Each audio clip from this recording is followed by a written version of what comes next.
Hello, welcome back to my channel and to my series on philosophical novels. Now, the book I'm going to look at today is not really what you call a philosophical novel. It's a very terse, action-driven narrative. I'm more interested in the discussion around this book. It's become an extremely controversial novel. It is Fugue for a Darkening Island by Christopher Priest, mostly known as a science fiction writer, a writer I admire very much. This was from very early on in his career. It was published in 1972, the year of my birth. Now, this book, when it came out, it raised eyebrows, but it was not terribly controversial, and it was seen as a good book by an up-and-coming writer. But in the years since, it's fallen foul of changing norms, and it's now seen by many people as a racist book or an anti-immigration book.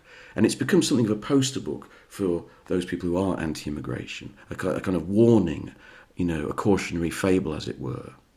And so much so that Christopher Priest himself became a bit uncomfortable about the book. And in 2011, he went back and revised it and changed some of the language in it, which is quite full on. Naturally, I went back and read the original. Now, why is this book considered so controversial? Well, it's the subject matter. It was written in 1972. It's a near-future novel. And what happens is, suddenly, waves of immigrants from North Africa start turning up in boats on the British shores. The British public become overwhelmed. There are groups of African communities start building up all over the place, and a war breaks out between white and black. So it's pretty tough stuff, right? And that subject matter itself is pretty incendiary. But there's also the way that Priest deals with that. Now, we're going to come to the way that the book is written in a moment, which is very important, I think. But essentially, near the beginning of the novel, there's a scene where the protagonist is a witness to the first boat that turns up from Africa. It comes up the Thames. It bangs into a bridge, rather like that cargo boat did, in America a few months ago. And a stream of African people start streaming out onto the banks, many of whom will never be seen by the police again and that don't know where they've gone. Now, of course, for British people, that immediately recalls Empire Windrush. The start of mass immigration into Britain is often seen as the Empire Windrush, which was a boat that came over from the Caribbean, from the West Indies, and brought the first settlers into this country. Now, Priest, I think, could argue that that this was just a coincidence, but I think that would be disingenuous. It's a pretty obvious, on-the-nose analogy of, a boat coming into Britain, bringing the first wave of immigrants. So I think that that's the kind of thing that, as a modern reader, is difficult, and I think lays Christopher Priest open to accusations of, sensationalising the immigration story. What happens is a war develops throughout the country. We're going to discuss how Priest, shows that war in a moment. But what happens is at the end, the protagonist's wife and daughter are kidnapped and taken by the African army, right? And he's thinking all sorts of awful things are happening to them. And that becomes his main motivation. He's desperately trying to find them. At the end of the book, he finds their bodies on a beach. They've been abused and dumped and killed and dumped. They're being covered in an oil slick, a black liquid. It's on-the-nose stuff, this. And he's so incensed, he goes off to kill. He becomes a member of the war. He's been trying to avoid it as a refugee, and now he becomes an active participant. And that's the end of the book. So we're dealing with very incendiary stuff here. It's a difficult read, and I'm not going to say it isn't. It's a very challenging read. It was a challenging read for its time. Now it's even more challenging. What I'm going to try and offer in this video is a defense of this book and an argument that it's not racist and that it is not entirely anti-immigration, though there is an element of that in it, which we'll discuss. And that's what I want to look at for the rest of the video. Now, whenever we're talking about a book, we need to start, first and foremost, with how it's written, right? Instead of jumping to the politics and the themes, let's look at the writer and the prose. And that's why I'd like to read the first two paragraphs. This is how Priest chooses to start the book. I have white skin, light brown hair, blue eyes. I am tall, 5 feet 11 inches. My mode of dress tends to the conservative. Sports jackets, corduroy trousers, knitted ties. I wear spectacles for reading, though they are more an affectation than a necessity. I smoke cigarettes to a moderate amount. Sometimes I drink alcohol. I do not believe in God. I do not go to church. I do not have any objections to other people doing so. When I married my wife, I was in love with her. I am very fond of my daughter Sally. I have no political ambitions. My name is Alan Whitman.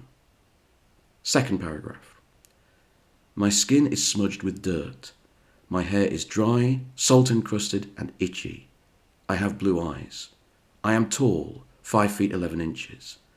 I am wearing now what I was wearing 6 months ago, and I smell abominably. I have lost my spectacles and learned to live without them. I do not smoke at all most of the time, though when cigarettes are available, I smoke them continually. I am able to get drunk about once a month. I do not believe in God. I do not go to church. When I last saw my wife, I was cursing her, though I have learned to regret it. I am very fond of my daughter Sally. I do not think I have political ambitions. My name is Alan Whitman. Right. So what do we notice? First of all, the telegrammatic, fact-based idea of the sentences. There's almost no purple prose. There's no contextualizing. It's almost just like we're getting a computer printout style of writing. That style of writing is throughout the whole book. It's important because the way Christopher Priest is writing it, he is not sentimentalizing. He's not giving us, the reader, a way in. Who do we like? Who are we supporting? Instead, what he's doing is he's just giving us fact, fact, fact, fact, fact. It's like a bulletin, It's a style of writing that's actually quite difficult to sustain over the whole book, and it's quite difficult to read, but it's very deliberate because it stops the writer showing his allegiances or thoughts. It's almost as though he's observing this character, his inner life, and the outer life scientifically. That's important because what Priest does not want to do, he does not want us to side with anyone, including the narrator, right? We are observing them. He's not going to sentimentalize the people in England as the sort of anti-immigration people reading this book would want, nor is he going to sentimentalize the invaders as people who are pro-immigration would want. Instead, we're going to see all the people and all the events in almost like a computer printout telegrammatic dry style, which never ever stops. And so his description of himself is just a series of bare facts, autobiographical facts. But what we notice is that the two paragraphs are separated by time. The first paragraph is a description of what you might call a white male English everyman. The second paragraph is after some time and something terrible's happened to him. This gives you an idea of the form of the book, which is, it's like a Nick Rogue film.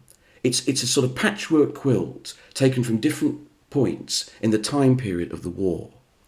This is very important because Priest never wants us to feel comfortable with what's happening. We don't really ever know what's happening. He deliberately leaves out the reason, right, for this wave of immigrants from Africa till 2/3 of the way into the book, because he's sort of leaving us in suspension, leaving us purely with human actions and instincts, rather than telling us the politics of where it's going.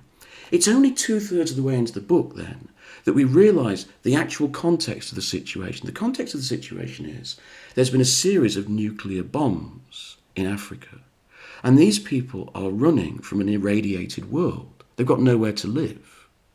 So they're not just coming willy-nilly. They're coming because they have to, right? And what they're coming to is a country which has a very far-right government. And as we see through the book, that government cannot cope with the situation. So it's not a straightforward analogy of racism. We're not seeing this book in the context in which it was written. It was written in 1972 in the middle of the Cold War. It is also an anti-nuclear book. And that's a very important aspect of what it's doing. Priest is looking at the whole concept of the nuclear war at one remove. He's saying, well, we can talk about radiation, we can talk about people getting killed in the bomb, but what happens then? Where do people go? All these places are going to be irradiated. Where are they going to go? They're going to have to go somewhere. And that's the key point of the book, right? Another key point of the book is that the system that is put in place by the government in Britain is absolutely the wrong system to deal with the situation. In fact, the book is not just about white versus black. In the book, the main character actually hooks up with a guy called Latif, right, whose ethnicity is never described, but is clearly, he's not white English. But he becomes his main friend and compadre, right? And the vast majority of people on the island of Britain actually want there to be some kind of compromise where everyone can live together. They don't want to have white versus black. In fact, the nationalist tendencies, the far-right tendencies, and the black African tendencies that separate from each other are in the minority. And the United Nations sends in a peacekeeping force. Priest has thought this through. It's not just a simple us versus them, white versus black type of narrative. It's more complex than that. You see, I think what happened here is this. Priest did what any good science fiction writer does. Science fiction writers, rather than just being fantasists, what they do is they take the temperature, they take the pulse, if you like, of the society they're currently living in. So they'll look at, AI, for example, and ChatGPT, and say, where's that going to lead us as human beings? Where's that going to take society, right? That's what they do. They explore an idea to an extreme in order to be able to ask questions and examine it, right? And that's what Priest is doing in this book. Not long before this book, we had, of course, the infamous speech by Enoch Powell, the Rivers of Blood speech, which, for any British person, it's almost as though Powell is the sort of second bogeyman in this country after Hitler. He's the ultimate symbol of racism in this country and anti-immigration in this country, right? But what Priest is doing, rather naively you might say, as a science fiction writer says, well, that's in the air. That's what people are discussing. Let's put this under the microscope. Let's use this as a basis for a story. What's actually going on here? What does this mean? What is this conflict between races? What is this conflict between the movements of people and migration? What could happen? Which is a perfectly legitimate science fiction premise, but of course nowadays would be seen as being quite problematic. So what we have is a kaleidoscopic narrative, chopped up into bits, going back and forth in time, about this everyman figure. He's a sort of lecturer in a college, he has a wife and a kid, and he gets caught up in it. And like most people in life, he's not very political, he doesn't have strong views, and he just wants to get a compromise, and he just wants it to all be sorted out, but it's never sorted out. And this is a brilliant portrait of ordinary people who are caught up in wartime.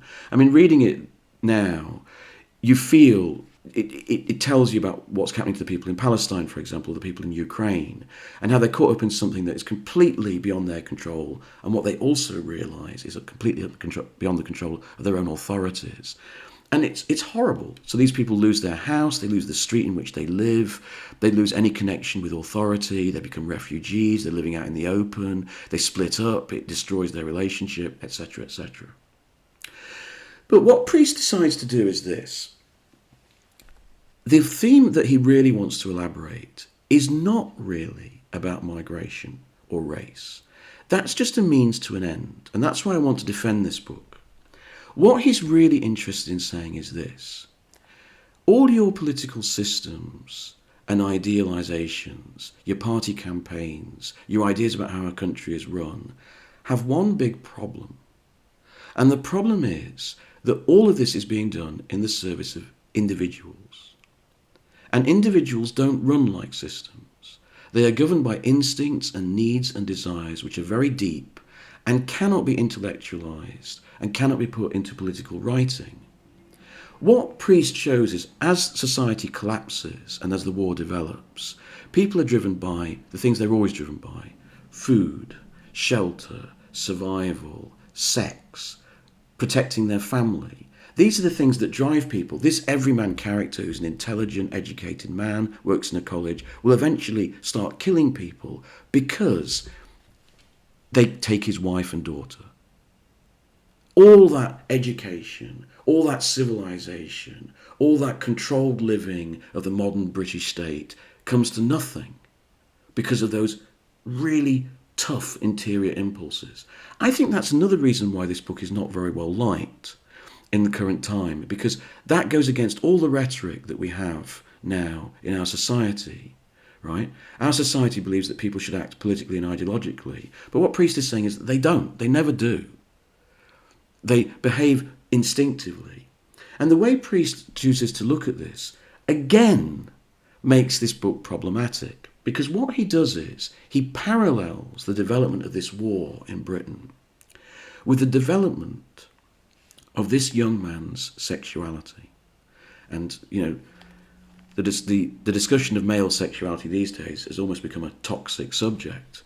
But Priest is unstinting, and it doesn't pull any punches. So as we see the development of this conflict taking place, we're also taken through this young man's sex life, from his first discovery of sex, his first witness of two people having sex, the adolescent games they played with girls. He starts going out at university. And what's interesting is that Priest never sentimentalizes anything in this book. He never lets you off the hook. The guy, the narrator, is not particularly likable. He becomes obsessed with this woman, Isabel, but they have a difficult sex life. He has affairs. He's not a particularly, he's not a saint. He's not a likable guy. Some feminists reading this book might find him objectionable, even misogynist. He eventually even takes his daughter away from his wife, and she has to go off on her own, right? So we're not dealing with a sentimentalized book that are nice with a protagonist who's on the moral high ground. We're dealing with a complex individual like ourselves who's full of flaws. And this is what Priest is showing. He's saying, you're creating these political policies and ideals, but the reality is that those individuals you're doing this for, they've got all sorts going on inside that you can't control, that they can't control, right? And sex is probably the most powerful, most recognizable for all of us of those things that guide us and force us, and motivate us beyond any kind of cerebral outside influence. And that's what this book is really about.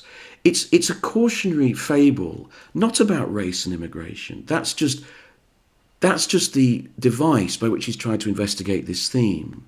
It's a cautionary fable about thinking that people can be organised, through, government and policy, but also that war is not going to bring out the worst in people and the most desperate in people.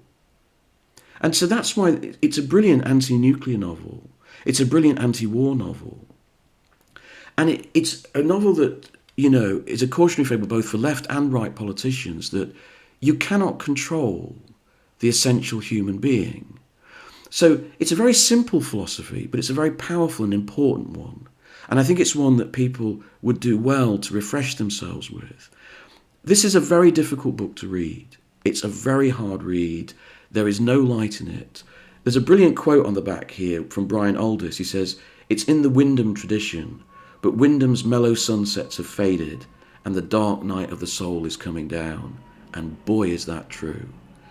So I'd like to defend this book, and it's worth going back and reading it in the original version. It's very tough. There are parts of it that will be offensive for a modern audience. But it's not a simple anti-immigration novel. It's not a racist novel. It's a very complex novel by a very good writer. And I'd really recommend you to read it. Thanks very much.